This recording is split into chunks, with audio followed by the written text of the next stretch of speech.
morning from Sleepless in Dubai and another sunny day here. I would like to introduce myself. I am Julie Mallon, the founder of Nurture to Sleep. I have a background which is very much about wellness and health, but also very much evidence-based. And I'm also the very proud mother of 3 adult daughters. And so, which for both Laura and myself, we do consider that our greatest achievement. Actually, we do. We are now going live from the 25 Hours Hotel. And every time I say it, I do think about a fact around when babies are first born, and you may not know this, but when babies are first born, they actually arrive on a 25-hour cycle. So every time I think about the 25 Hours Hotel, I think of new babies being born and the poor parents that are really quite disturbed by it. But there we are. I'd like to introduce you this morning to my co-host, Laura. Yes, my name is Laura Buckwell. I'm an international event MC, a former news anchor and broadcast journalist, and most importantly, as you mentioned, a mother of 2. And we are very fortunate today to be sat down with the general manager of the 25 Hours Hotel, Mr. Mads Wolff. Thank you so much for joining us. Thank you very much, and welcome to 25 Hours. Yeah, and thanks for having us as well. Yeah, well, It's my pleasure. So tell us a little bit more about the concept of the 25-hour hotel. Just a brief description. We're in the centre of Dubai, really, aren't we? Right next door to the Dubai World Trade Center. As you come in here, it's very, very impressive. You've got a beautiful courtyard. You've got people working, lots of meetings going on. So tell us a bit more about that concept. So 25 hours, like you say, we're on a 25 hours rotation as well. So the brand comes from Europe, from Germany originally. And the whole brand ethos of 25 hours, it's about having that extra hour a day. And what would you do if you had one more hour to spend every day? Sleep could be an idea. A lot of people of our guests also choose different ways of spending that hour, right? So 25 Hours Dubai is the first of its kind in the region. It's the first one out of Europe, and it's the new flagship for 25 hours as well. It's a rather large hotel. We have 434 rooms, so it's quite a size of a hotel. We have more than 6 F&B outlets. We are continuously developing and doing new things, opening new things. When you come into 25 Hours, the first thing you see is the massive lobby. You see the co-working space. You see all of these different people interacting. And it's not just people who stays here. It's people from outside who actually comes to sit and work from the lobby of, I have actually noticed that. Hours. And I've actually done that myself. Yeah. I say people just feel, and this is what 25 Hours is supposed to. It's supposed to feel like home away from home. And I think that's why people feel so comfortable here. Yeah. And interestingly, apart from, all these vibrant colours, but I think you've got a really nice balance of vibrant colours and then muted colours, which again, everything is related to sleep. We need that balance of both. So what do you consider are the challenges of the hotel, with such a diverse population that you're dealing with? On a daily basis, what would you say the challenges were? Well, so the 2 main reasons people come for a hotel, or the first reason, that is to sleep, right? It will always be the main reason that any guest who comes to the hotel at any time needs to sleep. And there is a few basic things that always needs to be in order, and that is that you can have a proper breakfast and you can have a proper sleep. And how to get a proper sleep, the basics of it is a good bed, it's a good pillow, it's a good duvet, and that the room can be dark. As you say, we have people coming overnight, they come early in the morning, some people need to sleep during the day, so that you can that you have completely blackout curtain is super important in a hotel room to achieve that you can sleep no matter the time. So I think those things are the basic and really needs to be in order in any hotel around the world. It doesn't matter if you're in Dubai or if you're in Europe. This is the basic of a good sleep. Then, of course, with 434 rooms, you have people who is partying, who is being noisy, who likes to hear loud music, and that sometimes can, of course, interact with other guests who maybe want to sleep next door. So you will always face some kind of challenge like that in a property with this size here. And of course, we are catering to all kind of people. It can be families, it's young people, it's travelers. It's really for everybody. So just to elaborate a little bit in terms of the 2 basic needs for why people come to the hotel and 2 basic needs for sleep. Inadvertently, these are the 2 factors that are really gathering momentum when we look at what is very current and is known as sleep tourism. Now, you've actually been doing this unknowingly, or maybe you do know, but if we're looking at the meal, the good breakfast, all of those ingredients, when they are good ingredients, all of those ingredients enable the body to work at its most efficient. And I was reading some statistics a couple of days ago. In the UK, for example, 55% of people's diet is ultra-processed food. If we look at our children, the same. A huge amount of children are eating a very poor diet. And so again, it comes back to the beginning of the day and you're having good food. And I know the ingredients here are really, really well sourced and as local as you can be. So that in itself is really important for good sleep. The second thing you were talking about, darkness. Now we know that really important sleep hormone, melatonin, it is only produced in the dark. And if there is any light coming in, then the melatonin isn't allowed to be produced. And that's how we have that really good sleep, in that darkness that you are providing. And then there was another element which I know, again, with the hotel, is about temperature of the room. That in itself is really important to a good night's sleep. And generally in a hotel, the AC is absolutely incredible. So these are all things that your hotel is providing to its optimum level. It generally is. Because you see all these different trends within hospitality. You've had revenge tourism post-COVID, sleep tourism, which I'd never heard of actually, which is super interesting. So what do you have in terms of support to your clients and customers and all the different travelers, especially when it comes to sort of health and well-being?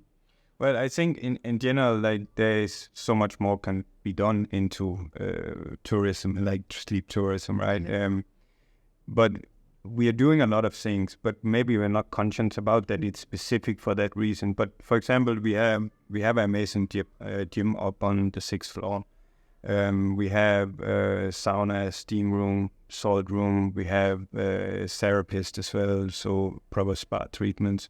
We have an outdoor sauna as well. We are offering ice bath as well as a treatment.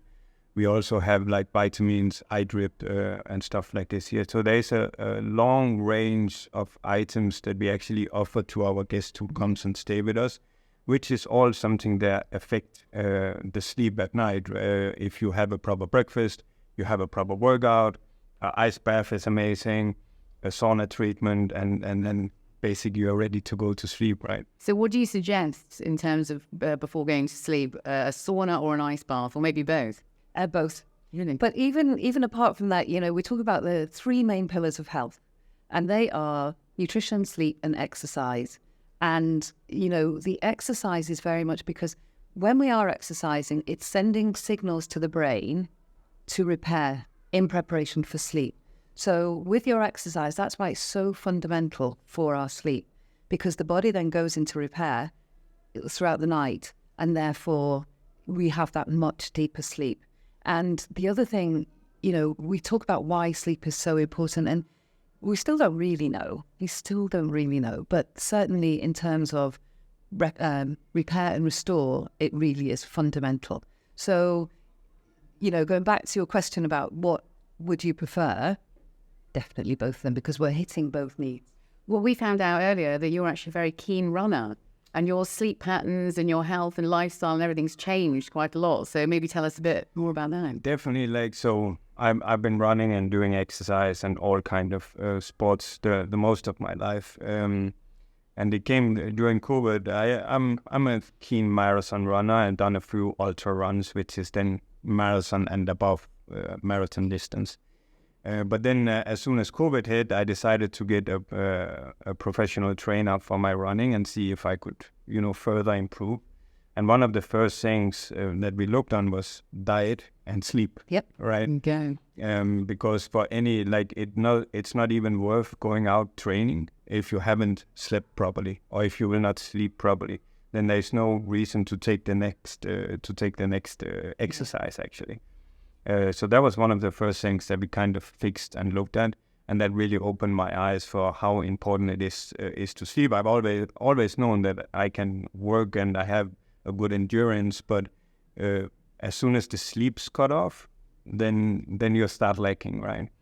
So this was a very interesting find, and I had a really good time, to be honest, going into like a professional training ship and having proper sleep patterns and stuff like that. You can really see an improvement on your health and your recovery, especially. I think that's where it comes in a lot. Yeah, and we talk about, those 3 pillars of health, but actually if we're not sleeping enough, like your personal trainer was telling you, there's no point in doing your exercise, because what we're encouraging to happen is have injury.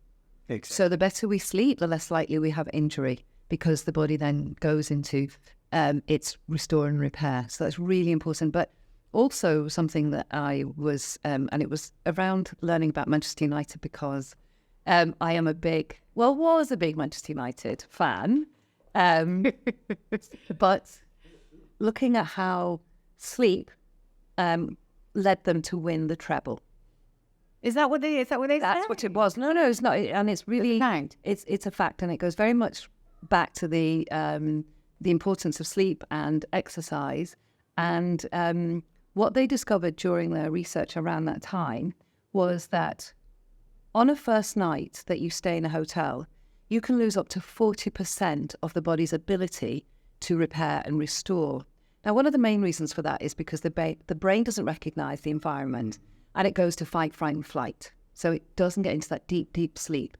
But I think if you know that with your traveling, and again, here at 25 hours, where you have all these wonderful amenities, such as your exercise, such as the blackouts and the temperature control, and try and get a little bit more sleep before you go, then we can actually reduce that impact. For over 30 years, our international team has launched campaigns across continents, bringing some of the world's biggest brands to life. Let our cross-cultural experience engage your audiences. Discover the Mirabelle difference at mirabelle.co.uk. And it's probably related to how comfortable you feel as well, right? If you're in a new environment where you, for some reason, don't feel comfortable, maybe it's just too new or it's too flashy or whatever makes you feel home, right?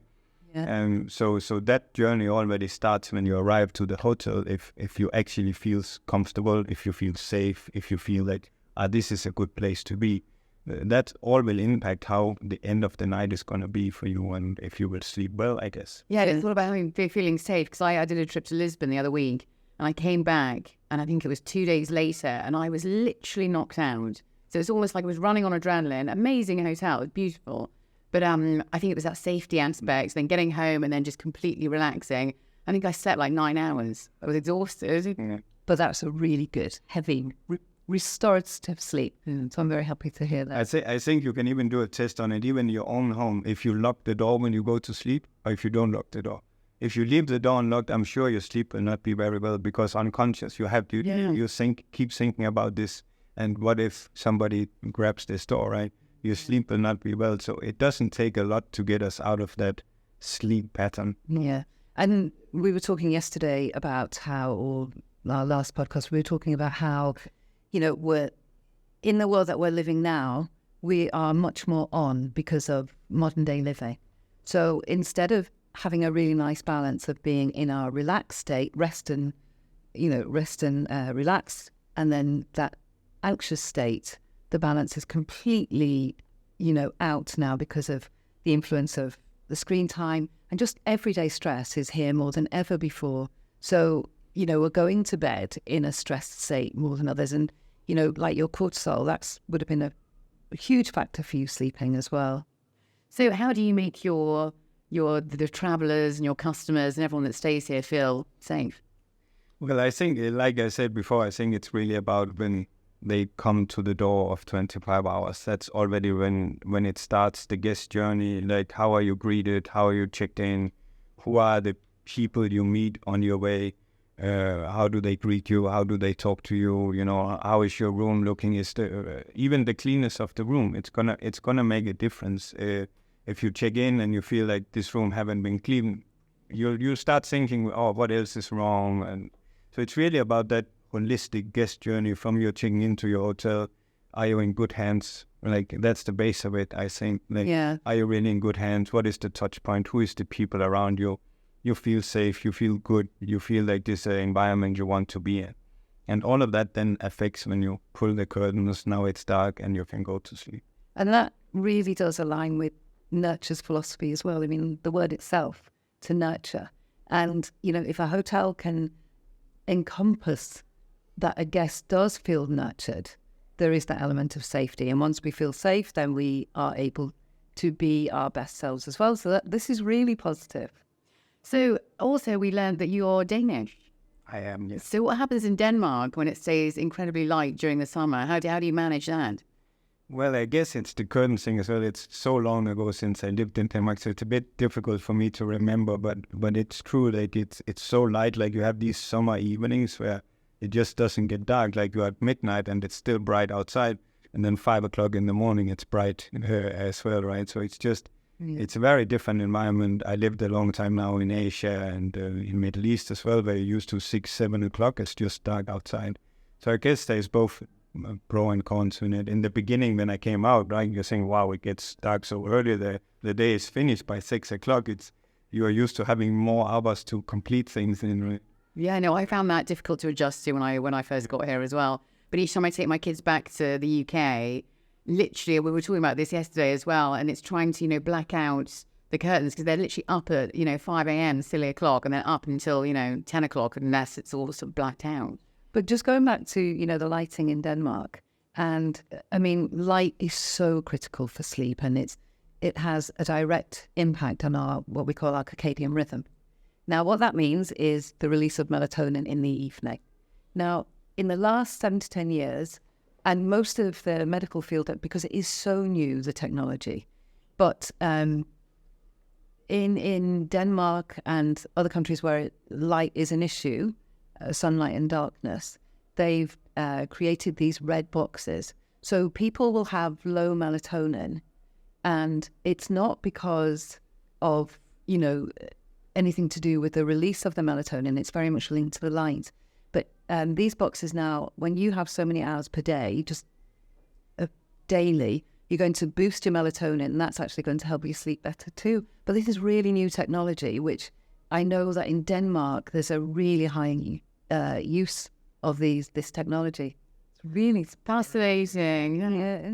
So talking about your staff, how do you foster a vibrant and inclusive attitude with your staff in terms of their care and how they care for the staff as well, for the guests as well?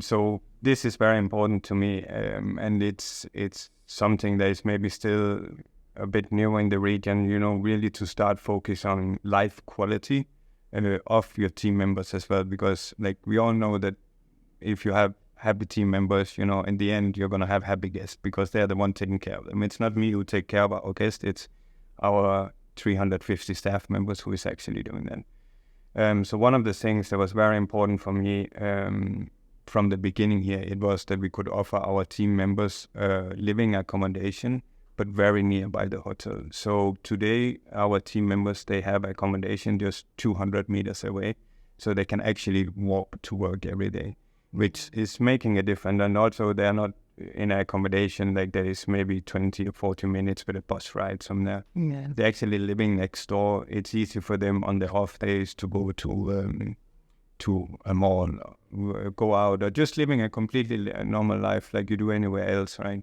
So this was always from the beginning quite important for me to, as the first step, to offer a proper accommodation, nearby work, something that actually increases the life quality of our team members. That's fun. That's really fantastic. And also, the hospitality industry is brutal, and you know, it's late nights. It's really, really hard work. So any sort of small initiatives or, you know, big initiatives like that is really brilliant. Yeah, exactly. And like you say, hospitality, it's 24 hours a day, right? So it's really intense work, and whatever you can do to make it easier and to take care of staff, and always make sure that they have the opportunity to come and voice their opinion, or if there's anything they want to talk about. So it's something very important, very near to me, to really be close with the whole staff around the hotel and know how they feel, how are they today, what's going on in their daily, how can we improve anything from our side as a business, right? So, a personal question, what do you equate to the perfect night's sleep?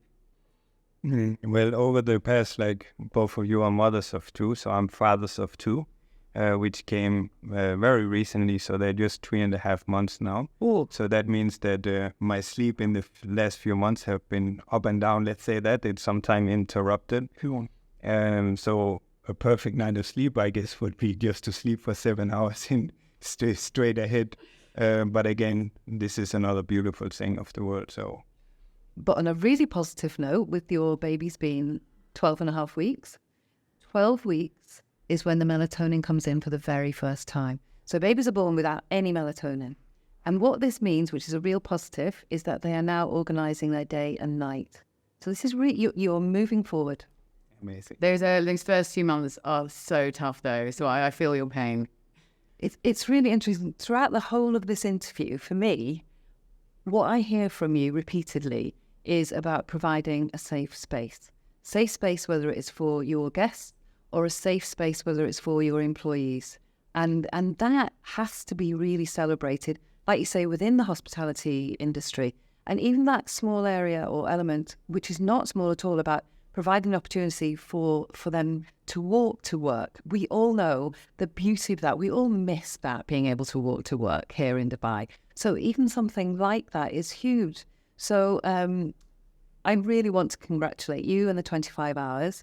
And just to remind everyone, remember, sleep is so important. There is nothing more important than sleep other than breathing. So reset, recharge, and you will conquer whatever it is you want to conquer.